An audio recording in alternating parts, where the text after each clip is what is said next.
Welcome to the Regenaissance Podcast. I'm your host, Ryan Griggs. Visit www.theregenaissance.co to learn more. Hello, everyone. My name is Ryan Griggs, and I'm the host of the Regenaissance Podcast.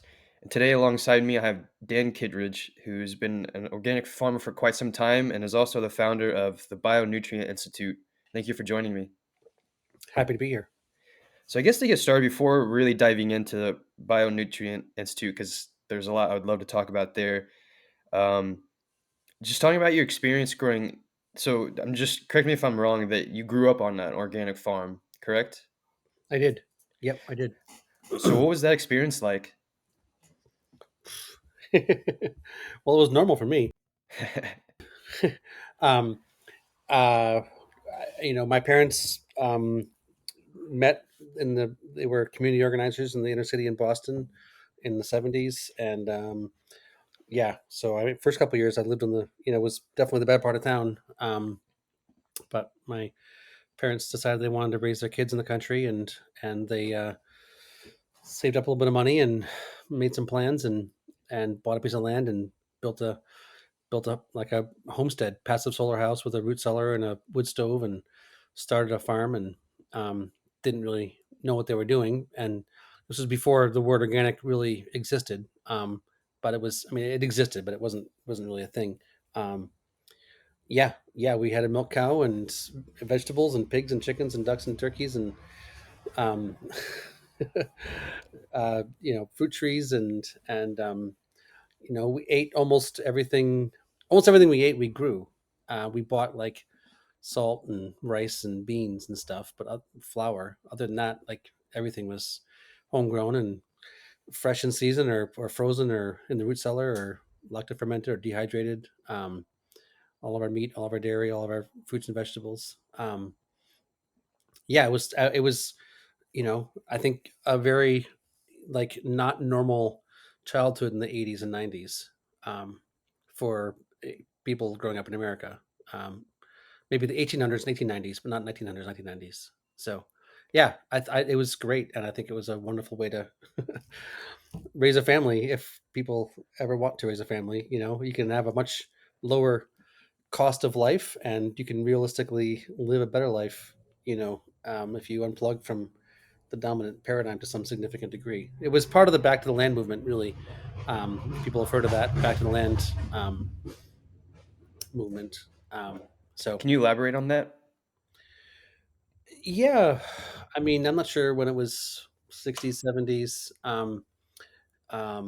Living the Good Life from Scott and Helen Nearing was a book that got written by a couple that had, just had professional careers and were properly credentialed and trained, and had chosen a different life, and they wrote a series of books. And um, there was a movement of people that were, you know, grew up in the urban environment, suburban environment, where went to school, had jobs, et cetera, and found that life wasn't as fulfilling as um, they wanted it to be, and chose a different life. So um, it was in that sort of lineage of culture that I was raised.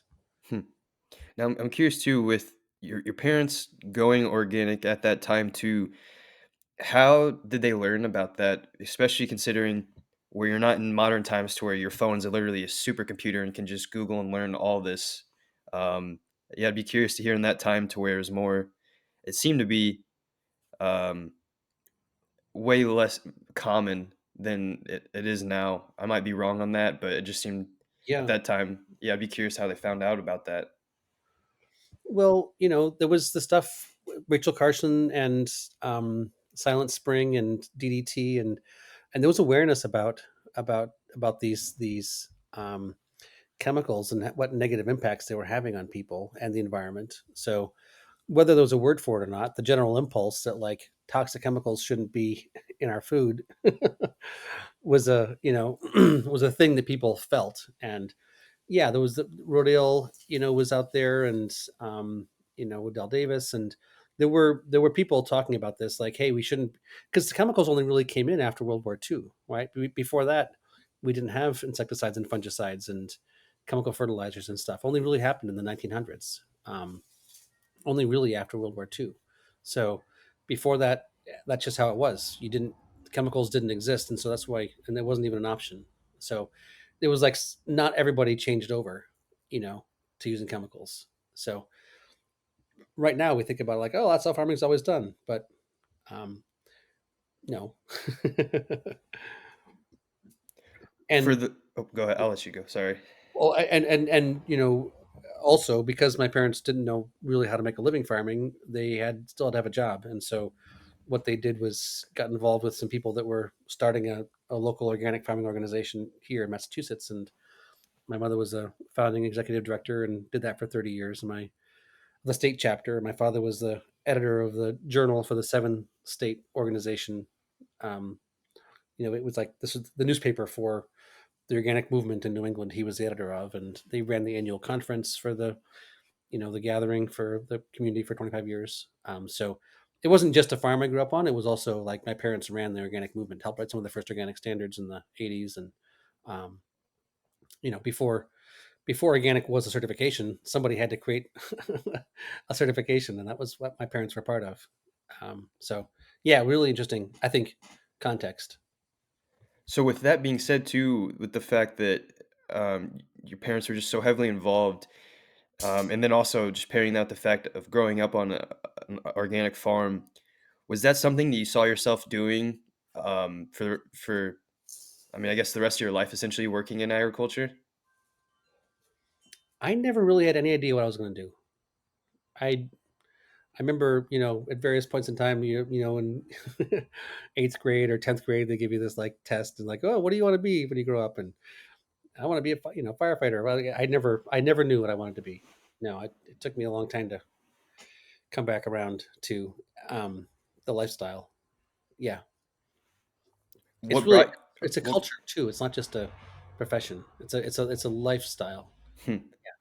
That's actually funny you say that because on a previous podcast I've had with Chaz from Grassway Organics in Wisconsin.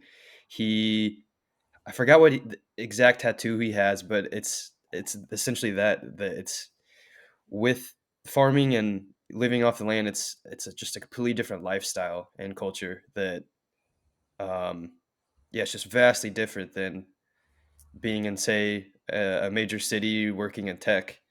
Yeah. That yeah. So I would be curious then too, since it said took some time to bring you back. What brought you back? What brought me back was getting married and starting a family. Hmm.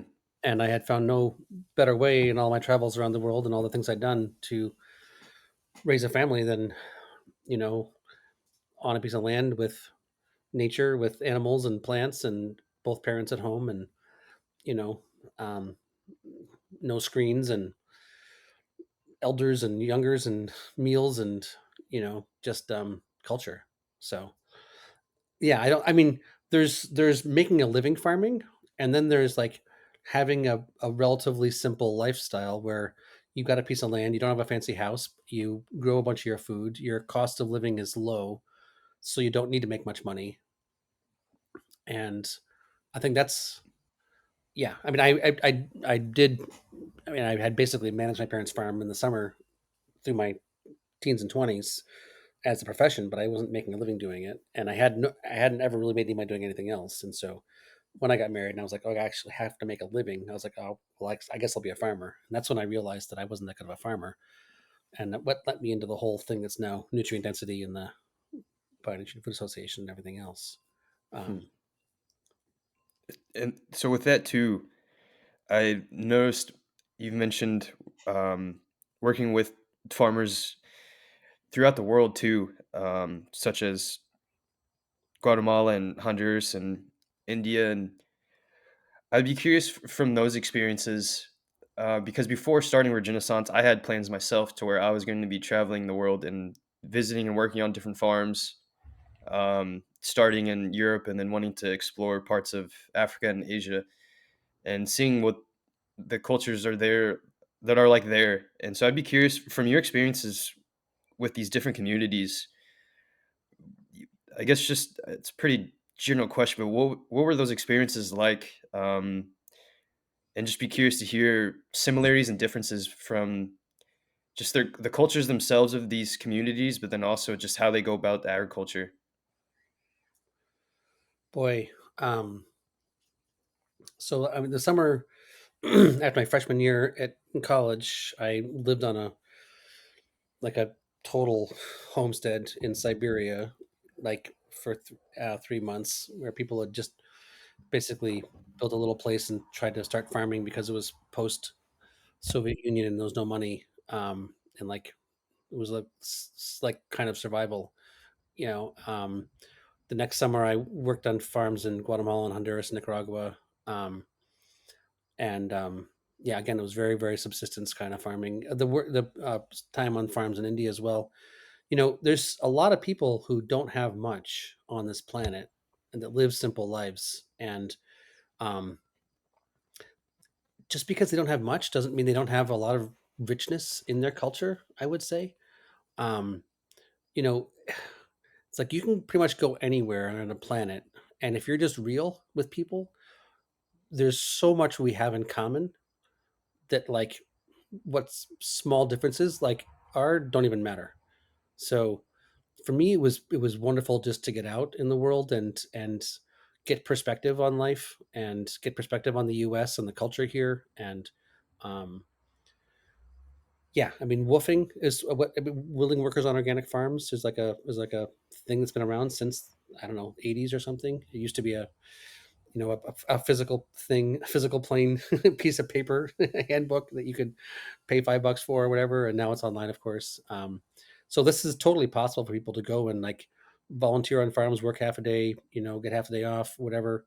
You get food and place to stay, and cover your travel expenses, and it's like you can really see the world. So um, yeah, but I mean, since then I've lived on the Navajo reservation and herded sheep with the Navajo, and I've been on farms all over across North America and Africa and Europe, and I'm going down to, yeah. I mean, I do a lot of traveling now to speak to farmers. Before I was sort of young and learning, but I think the thing that got me, especially in India, was I was documenting farmer suicides for the global anti-GMO campaign. This is like 20 years ago now, and yeah, I mean,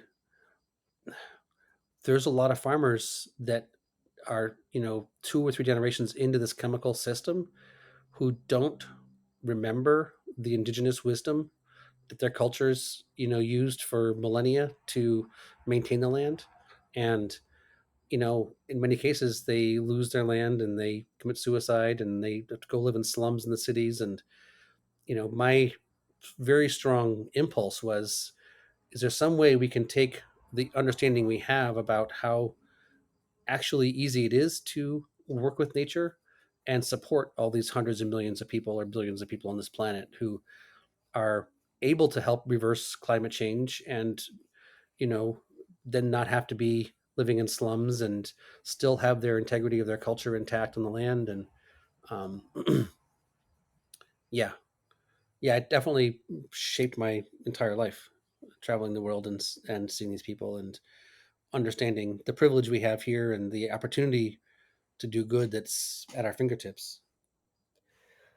With visiting the Navajo Nation, because that's actually when you brought that up, I've realized I have not really spoken to anyone about just the Native American agriculture and um, just what they did too. So I didn't know if you'd be able to talk about any of the history. It could be just of Navajo or just Native Americans of, because I know I've not myself done a whole lot of research into this, and now I'm realizing I need to. But I know that they would do things like control burns, and they were very smart with their agriculture. And obviously, they used a lot of bison. Um, yeah, but I'd be curious for your experiences with the Navajo Nation and just the things that they would do, because that's another thing with history. And I noticed a lot of of modern society, how we view older societies is typically more much more smarter, and not realizing just the ingenuity that a Yeah, lot of these older civilizations had. yeah, And Um, so yeah, I was hoping you could shed some light on that too.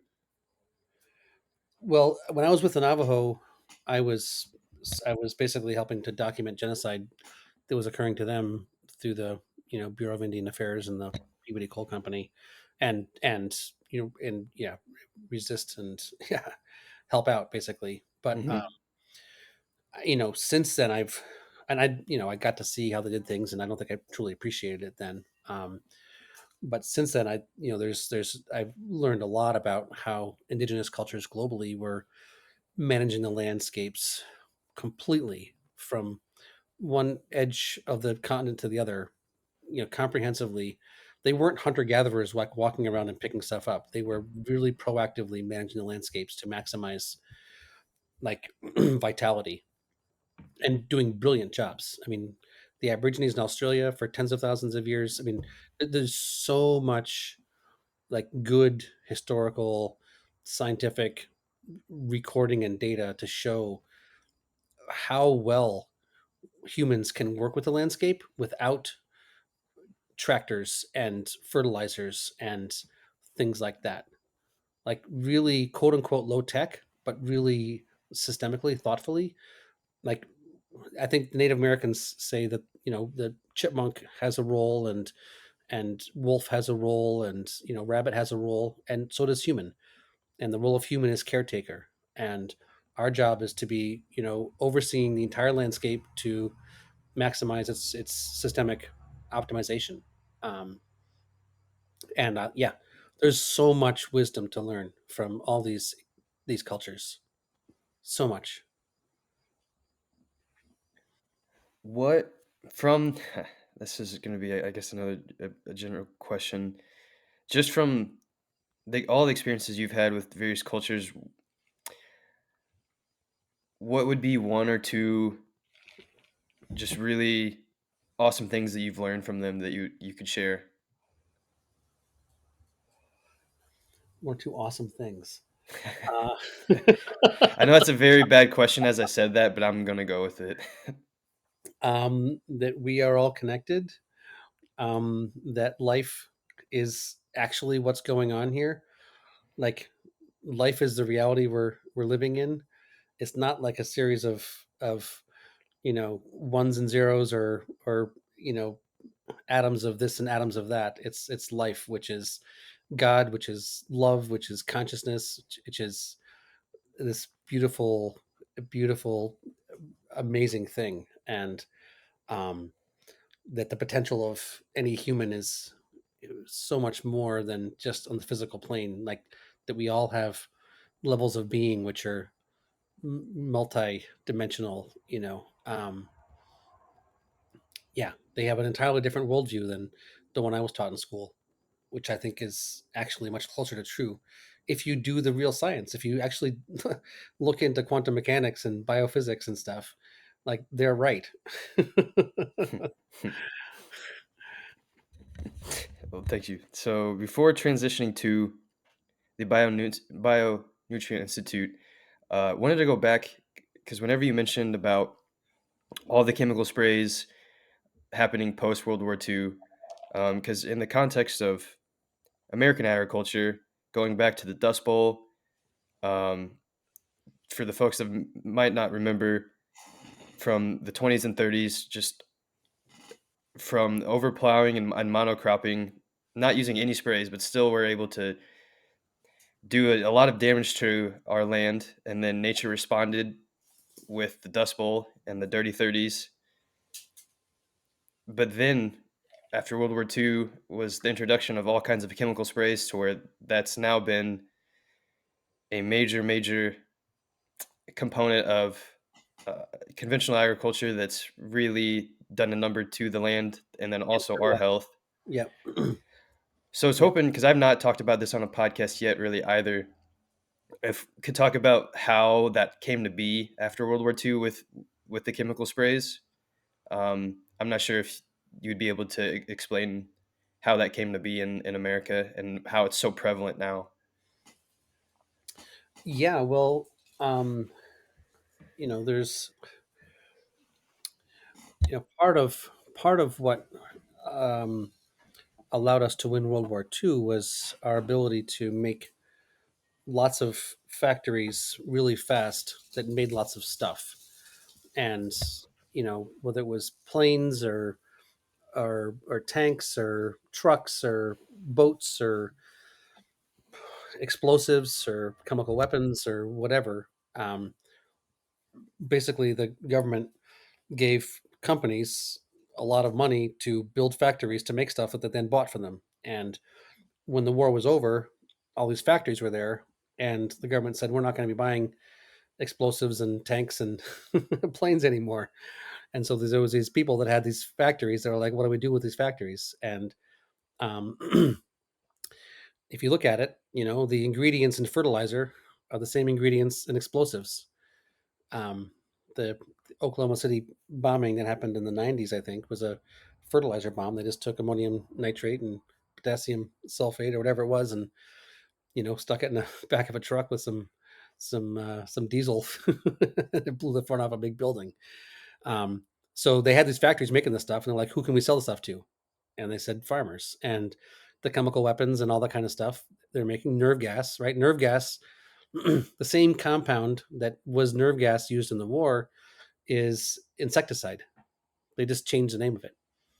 So effectively, you had these companies that had money that um, they said, let's have farmers be our market, and they would give some free fertilizer to farmers, and the plants grew faster, and they're like, oh wow, this is great. And then next year they'd say that not free anymore. And then once they had done that for a couple of years and the plants were weak, then they started to get insect pressure, and then they said, here, we got some nerve gas, some insecticide, here's for free, try it. And it's like, oh well, this works. And then they took some money and they gave it to the universities, and said, hey, do some research to show that this fertilizer causes plants to grow faster. And they did the research, and oh look, it does. And do some research to show that this chemical weapon kills insects. And they're like, oh yeah, it does.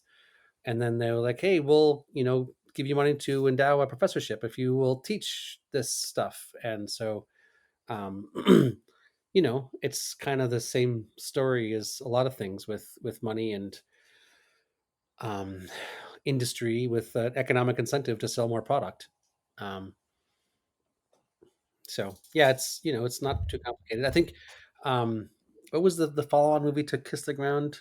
Um, they did Uncommon Ground? Common Ground. Yeah, they did a really good job in Common Ground of laying that out. If anybody has not seen that movie, I think they laid it all out really, really well in that movie. That came out like last year or something.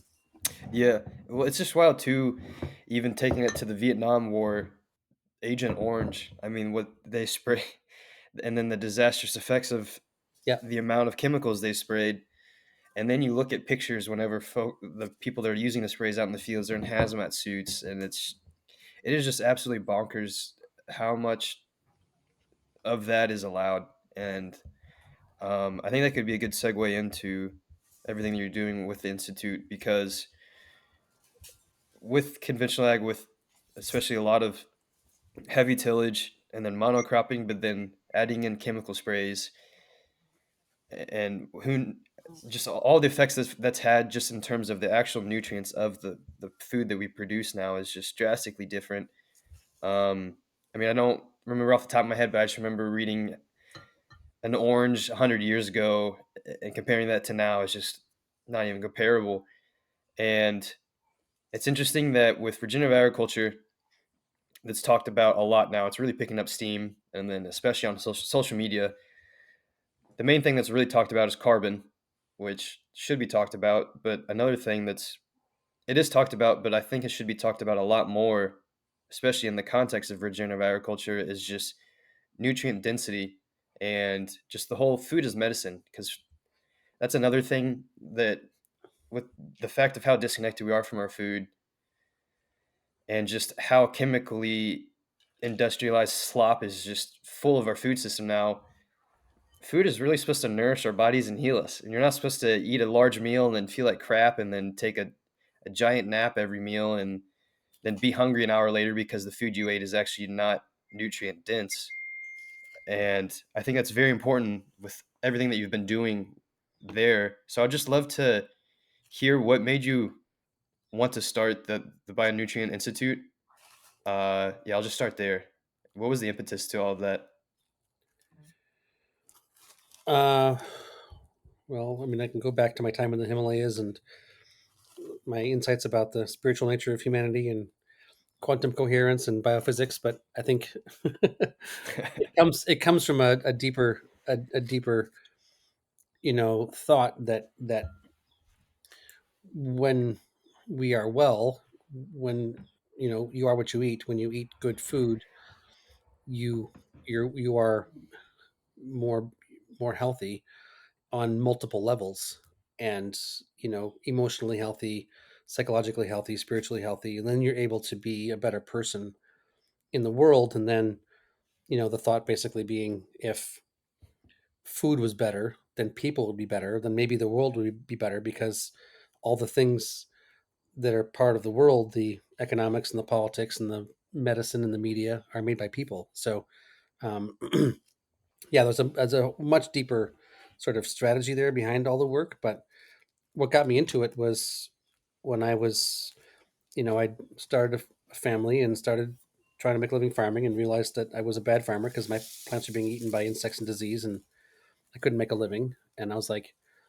maybe there's more to it than just not using chemicals. And I started going to conferences and reading books and attending seminars. And uh, that was back before anything was on YouTube or the internet. uh, that wasn't even that long ago. It was only not even 20 years ago. And yeah, and I found out about the integrated science of it all, and um, perspective, and also that there was this variation in nutrient levels in food. I didn't never really given it any thought about the variation, and some carrots are good, some carrots are bad.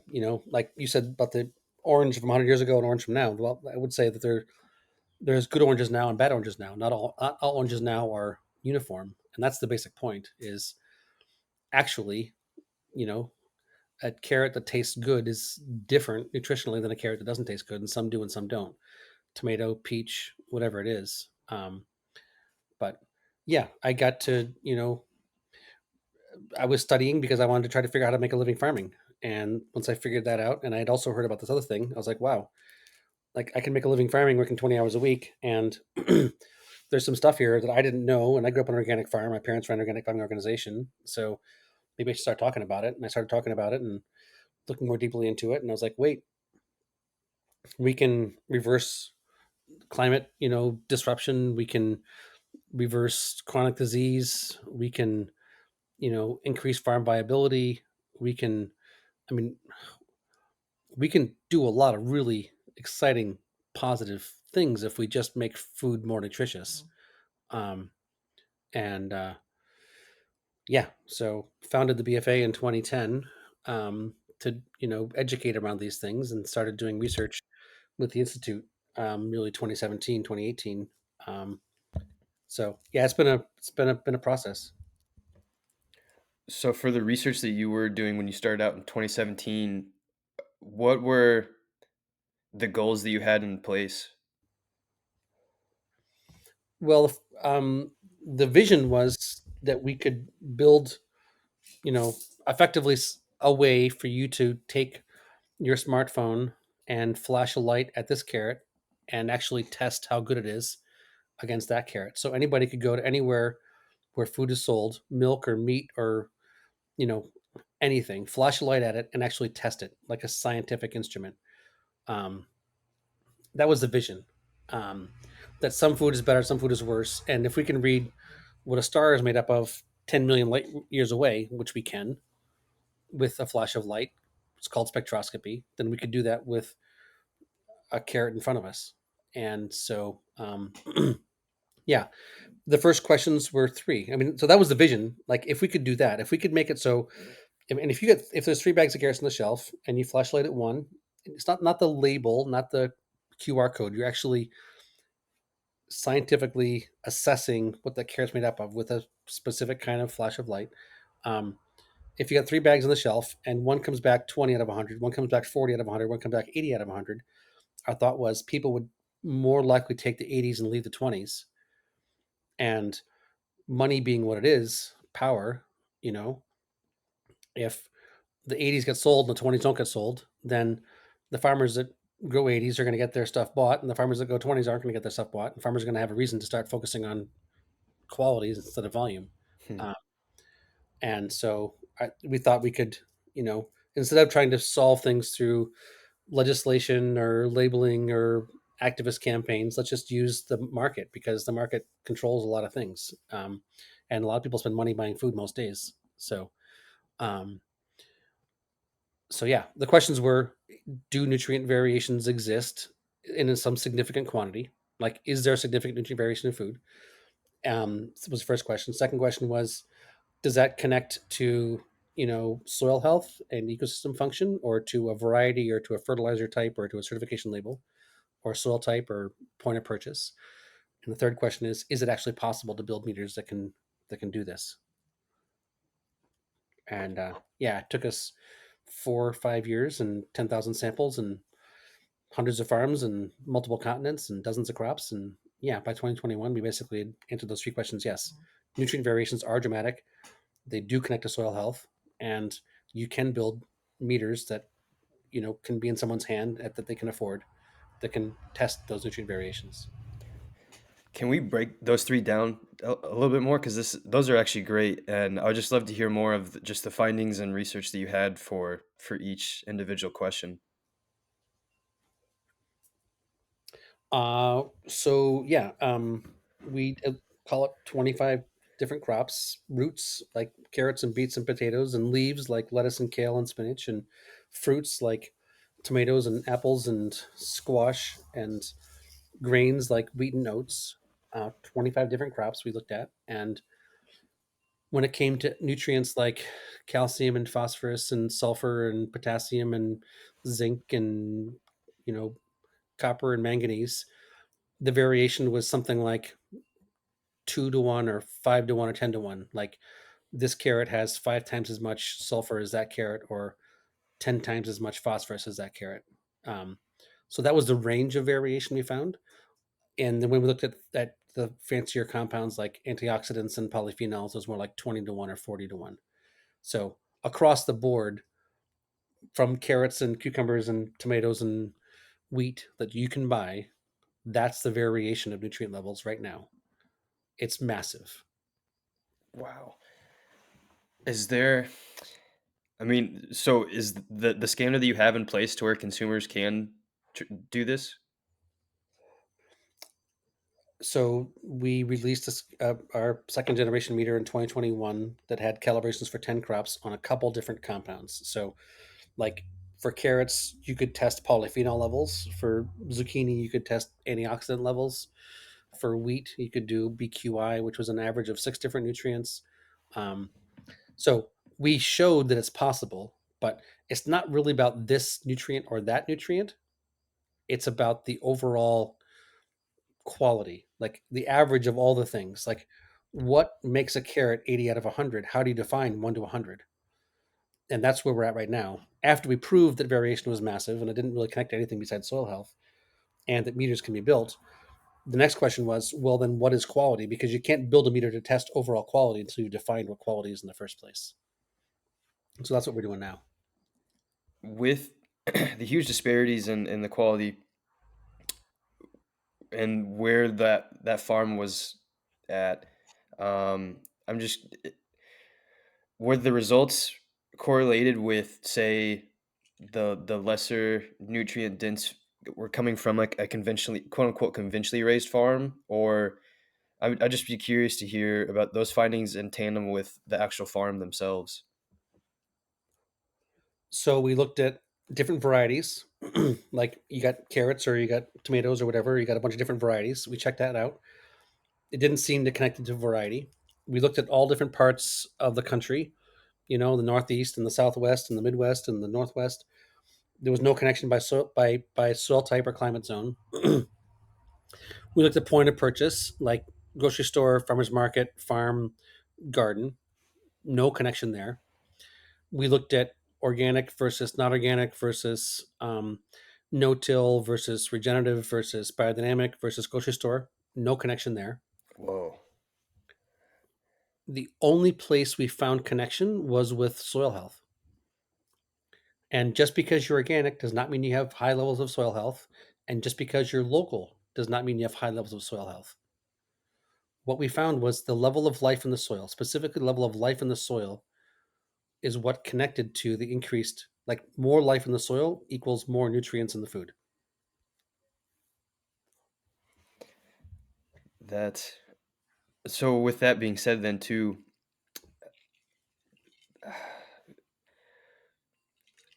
I guess that bleeds into then just part 2 of just actual soil health testing for that too. I mean, that makes a lot of sense to where I mean, it literally always goes back to soil. And not to the certification label that the colonized human put on top of it or the marketing. Yeah, because I know, that's what like, for example, Gabe Brown is technically he doesn't have the organic label, but his farm's technically organic. I know other farmers too that don't wanna pay for the certification, uh, but are would be quote unquote "organic." I guess with that then being said, what because I like the angle that you're taking too in terms of if folks are aware of the huge differences in the food quality and because nutrient density is a word that's being thrown out there more and more, and I think it should be. I just hope it doesn't turn to um, another phrase that is Like just regenerative or organic, which just yeah, yeah, mean that's just a catchy phrase to use. it has a Um, certification label, but doesn't actually connect to results. yeah, exactly. So how I guess I'm just trying to think, in terms of, like, the consumer, what could they be doing on their end to try to, I guess, best figure this out for themselves? Because this is a very challenging thing to figure out, especially for someone, say, that they buy everything from a grocery store. Um, I mean, especially considering some places you're still buying beef that's imported from XYZ country and not even in America. It can be imported from somewhere where they do a good job, and it can be raised in America where they're doing a bad job. We need to get rid of these boundaries things. This is one thing I got from traveling the world. Hmm. Like just because somebody is the same color as you, or the same speaks the same language as you, or lives in a certain political structure or distance from you, does not mean they're necessarily better in any meaningful way, right? I mean, My only question with that then would be just in terms of the actual geography and so not supporting farmers locally, but supporting the foods locally. Just because I'm just thinking in the context of history, to where typically you would just eat whatever's around you, and mhm. I don't know that the science to any of this in terms of what that be when you're you're eating food from all across the globe. That was just my only question with that would be is just the sheer fact that you're eating foods from across the globe rather than growing in your backyard. Well, I live in Massachusetts, and there's no way that all the wheat that is used in bread in Massachusetts is going to be grown in Massachusetts. So it's going to have to come from somewhere else. And probably all the beef. There's no way there's enough grass to feed all the cows that would raise all the Yeah. beef in Massachusetts. So, I mean, there's been cities for a long time, and food's been carried from one place to another for a long time. If you're talking about tomatoes and peaches and things like that, like you're going to have a hard time picking a tomato ripe 2,000 miles from here, and having it be the kind of tomato that's going to be able to ship and have high quality to begin with, but then ship and be able to be purchased on the shelf. And if you pick it raw, it's never going to be as good as if you picked it ripe.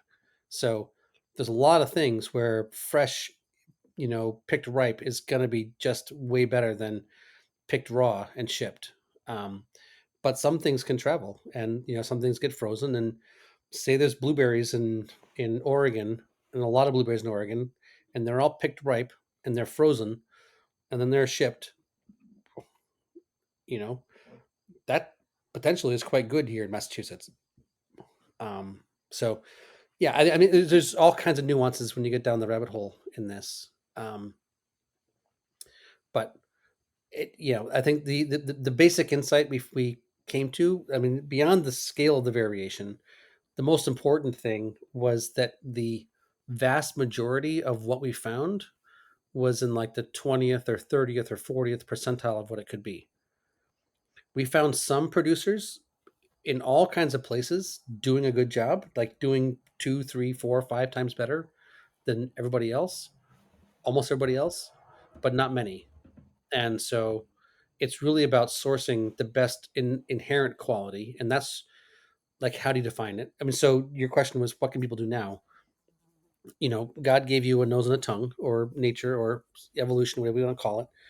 And that nose and tongue actually are really, really good nutrient monitors. So if you're eating a cantaloupe that doesn't taste like anything, it's doesn't have anything in it. Doesn't matter if it's certified organic. Um, Same with a tomato. Um, there's this thing called a refractometer, which is something that costs 15, $20 on, the internet. And if you can take a leaf or a root and you can squish it, get a drop of juice out of it, you can use a refractometer to get a number off of it. And you can then, begin to test your various brands and your various, supermarket options or whatever. So there's ways it can be done. That's what our organization is about. Is like, it's a place for people to come together around that and to begin doing that together. So um, I would say join the BFA and get involved with our organization. Is the best way to Yeah, no, for sure, and I like you start bring up doing. a great point too with, just the tongue and nose. We've offloaded a lot of things to outside sources and don't trust our gut a lot now, and I mean, that's such a great point about trusting just the taste, because I wholeheartedly agree with that too. And that even made me think about, I remember seeing a post about watermelon. Someone made a video and just the taste of it. I didn't even really think about how that is just direct correlated with the nutrient aspect too. I'd be curious. So I know that question was just regarding the consumers. Now flipping it to working with the farmers themselves with this research that you have in place too. Um, Are there programs in place with you all that work with farmers to where they do these tests and find out the nutrient density of the food that they produce? If there's ways that you work together on improving that aspect or improving their soil, I was wondering what those relationships look like. I mean, at the core, we're an educational organization, and that's what we've been doing for almost 15 years, is educating people about how to do a better job. And we've got a massive YouTube channel with tons and tons of good stuff there. I do courses all over the world. I do keynote conferences. Yeah, I mean, the basic principles of how to do a good job we already know. Um, how do we technically, in a rock solid empirical fashion, define nutrient density so we can build meters that can test it, so we can transform agriculture through the enlightened self-interest of people buying better food for themselves and their families. That's still going to take some work. It costs money. It costs a lot of money. It costs millions of dollars to do it. Um, which, because we want it all to be open source, has to be donations. But yeah, um, if you look up Dan Kittredge on YouTube and you find something that says part 1 through 8 or part 1 through 9, you can get a complete massive download on how to how to do it. There's yeah. I mean, lots of knowledge about how to do it out there. The last question I had in regards to just the nutrient density of food too, because this also kind of goes back to you mentioning growing up with a dairy cow. Because I'm assuming, did you drink that milk raw, or was that for 100%. pasture? So I'd And we love to made talk. cheese and made butter and made yogurt and Oh, cottage cheese and everything. I love that because I would love All to. of our dairy was home. We didn't buy dairy, and we never Yeah. ate dairy. Yeah, Do all you? of our meat was we never bought meat, but we ate plenty of meat. Yeah, That's awesome. With raw dairy, do you still consume that? absolutely. Because that's a very another hot topic, especially right now. I mean, on social media, the talks of that have skyrocketed.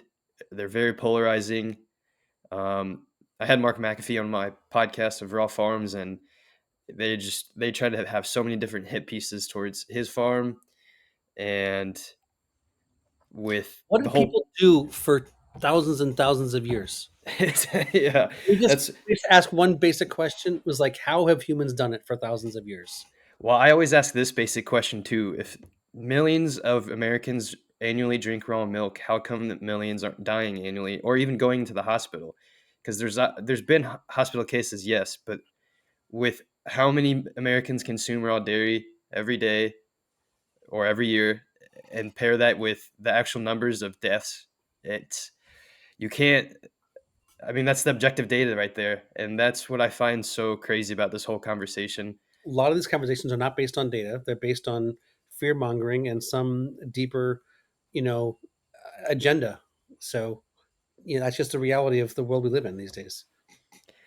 Social media plays a very good role of that because I'm a historian at heart, so even I mean, I never looked into it all, and always drank pasteurized milk, and then I think I tried it when I was 27, and then started doing the research of it and realizing, learning about swill milk and just the whole industrial boom, and it made sense why people were technically dying from that milk because it was horrific to anybody. So it's But not all just raw milk. You want grass fed raw yeah, milk, because corn fed raw milk, just like you don't want corn fed beef, but you want grass fed beef. And you want, you know, I mean, the nutrients are massively different. It's not just about eat meat or don't eat meat. It's some animals fed certain things produce meat that's not really as good for you, and other animals fed different things actually have an entirely different nutritional profile. So that's my whole point. It's not about raw versus not raw. I mean, that's part of it, perhaps, but fermented obviously is great, and kefir and yogurt and all that cheese. I mean, traditionally that's how cultures did things, right? Was they fermented things, sauerkraut and sourdough bread, all the salamis and things like that were all fermented. Um, so that's how traditional cultures have done it for millennia, and I think we have a lot to learn from our forebears. I agree. And I mean, that's another reason why I try to push people to visit farms and ranches that allow visitors. Because, I mean, at the time of swill milk and the industrial boom, rural America was fine with raw milk. Yeah, And I there's, mean, the milkman that brought fresh milk, he didn't bring pasteurized homogenized milk. Yes, yeah. So that's what I just find that fascinating. And then, especially in the context of nutrient density, um, because there are a lot of differences between raw, completely raw milk, which should just be called milk, and then pasteurized milk that's been heated up. and Um, homogenized, and UHT, ultra high temperature pasteurized, which is completely destroys it, turns it into plastic. Yeah, I mean, it's as a whole. There's the food itself, whether it was raised well and is inherently nutritious, and then what happens to it afterwards, which turns it into more and more junk. Right? A lot of what we eat is not food; it's junk. We should either call it food or junk, but don't call it junk food. That's like black white. I Water actually like that a lot. live dead. Yeah. Junk food is like we should not we should understand what we're saying. You said it turns into plastic. Can you talk more on that process? Something about the structure of the compound of the milk protein after it goes through this very very high temperature UHT is called ultra high temperature pasteurization process makes it much less digestible. It's like a plastic in that it's like not bioavailable. Why do they do that?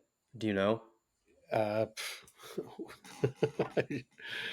um, efficiency. Somebody figured out a faster way, cheaper way to. I mean, it's shelf stable for longer. Basically, Hmm. Yeah. you can have your milk sit there for 2 or 3 weeks, and nothing happens to it because you completely fried it.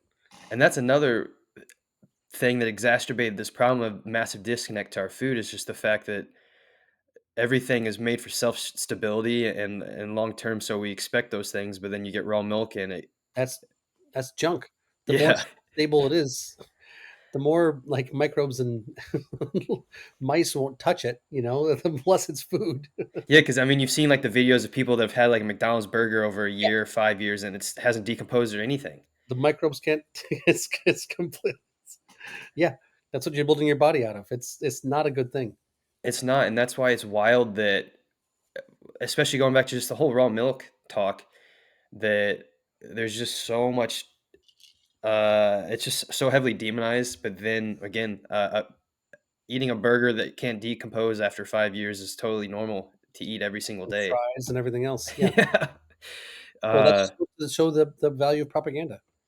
yeah, The absolutely. power of propaganda. Like, yeah, I had a question, but I think that's really all I have on my end, Dan. So thank you for joining me for this convo. I guess if there's any other comments or anything else that you would like to share, could be a good time for that.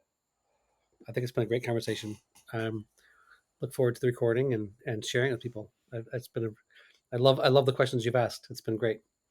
Awesome. Well, thank you, Dan, and have a good one.